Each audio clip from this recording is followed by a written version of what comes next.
வணக்கம் மனோரோலே ஏமிலேருந்து உங்கள் தரன். பின்னுக்கு பார்த்தாலே தெரியும், நான் வீட்டை வந்துட்டேன்னு உங்களுக்கு தெரிஞ்சிருக்கும். நாளைக்கு சுவிஸுக்கு போகணும். சுவிஸில் ஒரு கல்யாண வீடு, அதுக்காண்டி வீட்டை அம்மா கூட்டி கொண்டு போகணும். அதுக்காண்டி வந்திருக்கிறேன். இப்போ வந்து போராளி கதிரண்ணா வந்து தொடர்ந்து உங்களோட சில பேர் வந்து அதிக பற்றுள்ளாக்கள் வந்து அந்த ஒரு கேள்விகள் எழுப்பியிருப்பேன். கமெண்ட் செக்ஷனில் கேள்விகள் எழுப்பியிருப்பேன்.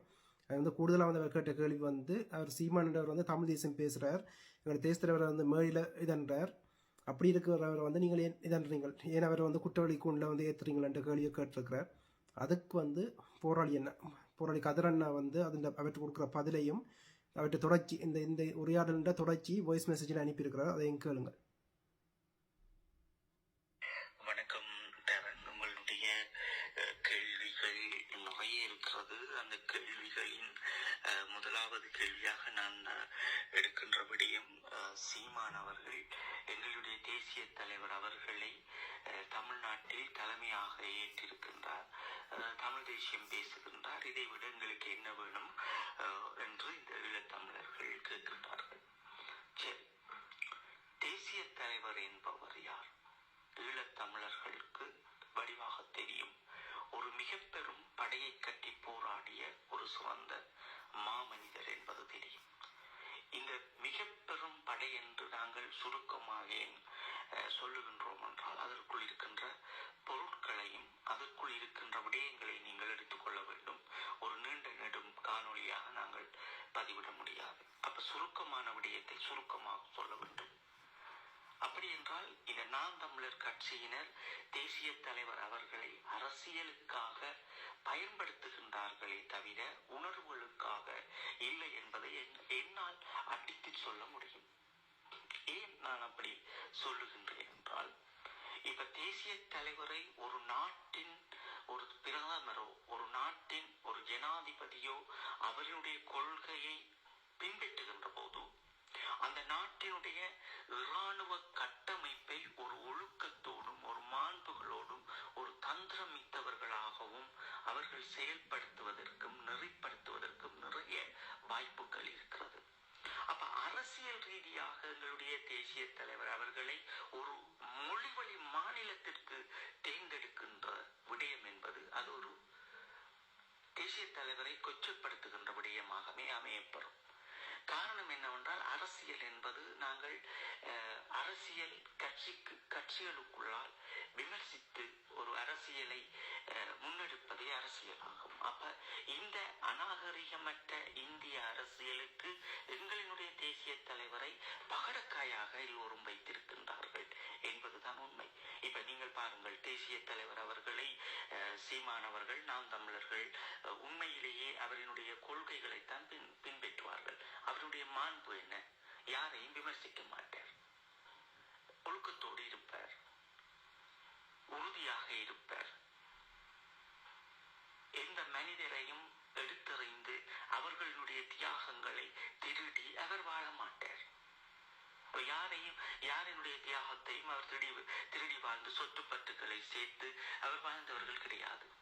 அப்ப இந்த அரசியலுக்குள் தேசிய தலைவர் அவர்களை முன்னுக்கு கொண்டு வந்து இவர்களின் சுயநல வாழ்வுக்காக இவர்கள் ஈழத்தமிழர்கள் மத்தியில் ஒரு இதை கொண்டு வருகின்றார்கள். எப்படி என்றால், நாங்கள் தமிழ் தேசியம் பேசுகின்றோம், தேசிய தலைவரை ஏந்தி நிற்கின்றோம் என்கின்ற ஒரு கூற்றை முன்வைக்கின்றார்கள். அது ஒரு பகடக்காய் என்பது ஈழத்தமிழர்கள் புரியவில்லை. ஏனென்று சொன்னால், அவர்கள் நினைக்கின்றனர் என்னவென்றால், எங்களுடைய தேசிய தலைவரினுடைய படங்களை வைக்கின்ற போது அவர்கள் சீமான் அவர்களை ஒரு அரசியல் பேச எங்களுடைய தேசிய தலைவரை தான் இவர்கள் ஏற்றிருக்கின்றார்கள், அதனால் இவர் எந்த தவறும் செய்ய மாட்டார் என்ற கோணத்தில் பார்க்கின்றார்களே தவிர உண்மையிலேயே ஒரு ஈழத்தமிழனானவன் ஒரு ஒரு தேசிய தலைவர் அவர்களை பார்க்கின்ற விதம் இருக்கிறது. அப்ப இந்த அரசியல் சாக்கடைகள் மேடைகளில் பேசுகின்ற போது தேசிய தலைவரினுடைய புகைப்படம் இருக்கிறது. அப்ப அந்த புகைப்படத்தை வைத்துக் கொண்டு அடுத்த அரசியல் கட்சியை இவர்கள் விமர்சிக்கின்றார்கள். அப்ப விமர்சிக்கின்ற போது இவர்கள் எல்லா இடங்களிலும் நாங்கள் யார் என்று தெரியுமா, நாங்கள் பிரபாகரனின் பிள்ளைகள் என்று ஒரு கூச்சல் ஒன்றை இடுகின்றார்கள். அந்த கூச்சல் எப்படி அமையப்பெறுகிறது என்றால், எங்களுடைய தேசிய தலைவரின் மாண்பை நசுக்கி எறிகிறது. இப்ப உண்மையிலேயே நீங்கள் பாருங்கள், இப்ப எங்களுடைய பெண் புலிகள் என்பவர்கள் யார்? நீங்களே யோசித்து பாருங்கள். எங்களுடைய பெண் புலிகள் ஒரு மிக பெரும் சிறந்த ஆழ்மையோடு எங்களினுடைய இயக்கத்தில், எங்களுடைய போராட்டத்தில் பயணித்த ஒரு மாபெரும் சிறப்பு வாய்ந்த ஒரு வீராங்கனைகள். அந்த வீரர்களினுடைய நிழல் படங்கள், அந்த வீரர்களினுடைய இசைத்தட்டுக்கள், அந்த வீரர்களினுடைய காணொளிகள், இதுகளை ஒரு அரசியலில் பயணிக்கின்ற இந்த நான் தமிழர் பெண்கள் தங்களுடைய படங்களை போட்டு, அந்த ஒளிப்பதிவுகளை போட்டு பயன்படுத்துகின்ற போது எங்களுக்கு எவ்வளவு வருத்தங்களாகவும் வலிகளாகவும் இருக்கும் என்று நினைக்கின்றீர்கள். ஏனென்றால் நாங்கள் எங்கள் பெண் போராளிகள் பட்ட துன்பங்களை எங்கள் கண் முன்னே கண்டு அவர்களோடு களமுனையில் நின்று போராடிய நாங்கள். இப்போ ஒரு களமுனை 6 நாட்கள் 12 நாட்கள் என்று தொடர்கின்ற காலங்கள் எல்லாம் அதே வங்கருக்குள் இடுப்பளவு தண்ணிக்குள் மேல் வருகின்ற போது தண்ணிகள் அதற்குள் நின்றே 6 நாள் 5 நாள் என்று போராடி தங்கள் வீரத்தை இந்த எங்களுடைய மண்ணிற்கு பெண்கள் யார் என்பதை நிரூபித்தவர்கள். அப்ப அந்த களமுனையிலேயே காயமடைந்து இயலாமல் இருந்தும் அந்த தடிகளை வைத்து கை காலுக்கு கட்டிவிட்டு மீண்டும் அந்த களமுனையில் நின்று போராடியவர்கள் அவர்கள். இளமை கால வாழ்வை துறந்து, ஒரு இளமையில் இருக்கின்ற ஆசைகளை துறந்து, அப்ப எல்லா வழியையும் மூடி மறைத்து விட்டு ஒரு மிக பெரும் சாதனையை செய்த எங்களுடைய பெண் போராளிகளினுடைய ஆவணங்களை, அவர்களுடைய இசைத்தட்டுக்களை இவர்கள் திருடி தங்களுக்காக அவர்கள் தங்களுடைய நிழல் படங்களுக்கு பதிவிடுவது எவ்வளவு அயோக்கியத்தனம் என்பதை இந்த ஈழத்தமிழர்கள் சிந்திக்க தவறுகின்றார்கள். இதைத்தான் நாங்கள் சொல்லுகின்றோம். நீங்கள் ஒரு அயோக்கியமான அரசியலை செய்கின்றீர்கள். நீங்கள் தேசிய தலைவர் அவர்களை தலைமைத்துவமாக ஏற்றால் நாங்கள் தேசிய தலைவர் ஏற்றுக்கொண்டு உங்கள் ஒழுக்கங்களை நீங்கள் பயன்பெற்றுவது அதுதான் விதிமுறை. ஒரு தேசிய தலைவரை ஏற்றுக்கொண்டவர்கள் ஒழுக்கங்களை பின்பற்றி அந்த ஒழுக்கங்களின் அடிப்படையில் தங்களை நகர்த்தி கொண்டு போனால் அரசியலுக்குள் அது எல்லாராலும் வரவேற்கப்பட வேண்டிய விடயமாக இருக்கும். எந்த கூட்டத்திற்கு போனாலும் இவர்கள் தங்களை நாங்கள் புலிகள், நாங்கள் தேசிய தலைவரின் பிள்ளைகள், நாங்கள் யார் என்று நீங்கள் யோசித்து பாருங்கள். தேசிய தலைவர் அவர்களின் பிள்ளைகள் நீங்கள் தேசிய தலைவர் அவர்களை பின்பற்றுகிற முதலில் நாங்கள் தேசிய தலைவரிடம் பயிற்சியை கேட்டிருக்க வேண்டும், சத்திய பிரமாணத்தை எடுத்திருக்க வேண்டும், பல களமுனைகளில் இரத்தங்கள் சென்றிருக்க வேண்டும், விழிப்புணர்வு அடைந்திருக்க வேண்டும், உடல்களை தியாகம் செய்திருக்க வேண்டும், வாழ்க்கையை தியாகம் செய்திருக்க வேண்டும். அப்ப இவர்கள் எதுவும் இல்லாமல் படித்தார்கள், பட்டங்களை பெற்றார்கள், திருமணம் செய்தார்கள், சொத்து பத்துக்களை சேர்த்தார்கள், புள்ள குட்டிகளை பெற்றார்கள், அதன் பிள்ளைகளை நல்ல கல்வி திட்டங்களில் படிப்பிக்கின்றார்கள் ஆங்கில கல்வி வழியில். இவர்களும் ஆங்கில கல்வி வழியில் கல்வியை கேட்டார்கள். இப்போது வந்து நின்று கொண்டு எங்களினுடைய தியாகங்களையும் எங்கள் பெண் போராளிகளினுடைய தியாகங்களையும் அவகரிக்கின்ற போது நாங்கள் இவர்களை இயக்கப் போவதல்ல.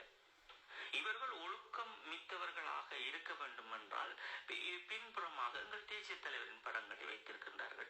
அப்ப அங்கேயும் இவர்கள் எங்களுடைய தேசிய தலைவரை அசிங்கப்படுத்துகின்ற போது எமக்கு வலிக்கிறது. இப்ப நீங்கள் பாருங்கள், எங்களுடைய தேசிய தலைவரின் படத்தை வைத்துக் கொண்டு நாங்கள் ஒருவரை விமர்சிக்க முடியாது. இப்ப விமர்சனம் என்பதை ஒரு ஒழுக்கத்தோடு வைக்க முடியும். ஆனால் அவர்களுடைய மேடை பேச்சுகள் எல்லாம் பார்த்தீர்கள் என்றால் ஜீரணிக்கவே முடியாது. அது நான் தமிழர் கட்சியில் இருக்கின்ற எல்லோரையும் தான். அது சீமானில் இருந்து எல்லோரும் வளர்ந்த விடயம். அவர்கள் இந்த ஒரு எப்படி நாங்கள் காலையில் சென்று கரைக்கடைக்குள் போனோம் என்று சொன்னால் மீன் வெட்டுகின்ற கடைகளுக்குள் எவ்வளவு சத்தங்களும் அது இதென்று போட்டுக்கொள்ளும் மாதிரி ஒரு தேசிய தலைவரின் படங்களை வைத்துக் கொண்டு அப்படி ஒரு கலகலப்போடு அந்த அவர்களுடைய கருத்துக்களை முன்னுக்கு வைப்பார்கள். அது ஒரு மிக தவறான விடயம் என்பதால் தான் நாங்கள் இந்த நான் தமிழர் கட்சியினை வெறுக்கின்றோம். அந்த கட்சி இந்த தேசிய தலைவர் அவர்களை கையாளுகின்றதை தவிர அவரை வைத்துக் கொண்டு அவர்கள் தங்களுடைய அரசியல் சுயநலத்தை தேடுகின்றார்களே தவிர ஈழத்தமிழர்களுக்கோ தமிழர்களுக்காகவோ அல்ல தேசிய தலைவருக்காகவோ இது ஒரு மாண்பாக எடுத்துக்கொள்ள வேண்டாம். அது வடிவாக நீங்கள் சிந்தித்தால் உங்களுக்கு புரியும் என்பதை நாங்கள் ஈழத்தமிழர்கள் சொல்ல உட்படுகின்றோம். நீங்கள் தியாகம் செய்யாதவர்கள்